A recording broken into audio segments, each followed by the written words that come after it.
મકર સંક્રાંતિના તહેવાર નિમિત્તે સુરત શહેરમાં ટુ વ્હીલર વાહન ચાલકો માટે બ્રિજ પર પતંગના દોરાથી નાના મોટા અકસ્માત અને લોકોના જીવ બચાવવા પોલીસ રસ્તા પર તૈનાત કરાઈ છે। કાતિલ દોરીનો શિકાર ન બને તે માટે બાઇક ચાલકોને બ્રિજ પર જતા અટકાવાઈ રહ્યા છે।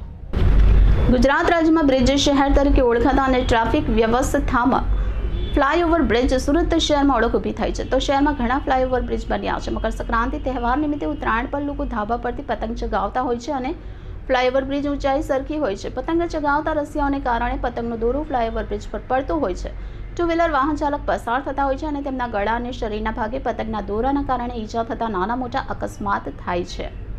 ઘણીવાર જાનહાનિ થતી હોય છે। ત્યારે બ્રિજ પર પતંગના કાતિલ દોરે લટકતી હોય છે। પોલીસ કમિશનર અનુપમસિંહ ગેહલોતની સૂચના મુજબ પોલીસ કામગીરી કરી રહી છે। સુરતના ઓન રોડ બ્રિજ પર બાઇક ચાલકોને જવા પર આજે અને આવતીકાલે પ્રતિબંધ મૂકવામાં આવ્યો છે। સાથે તાપી બ્રિજ રાબેતા મુજબ ચાલુ છે।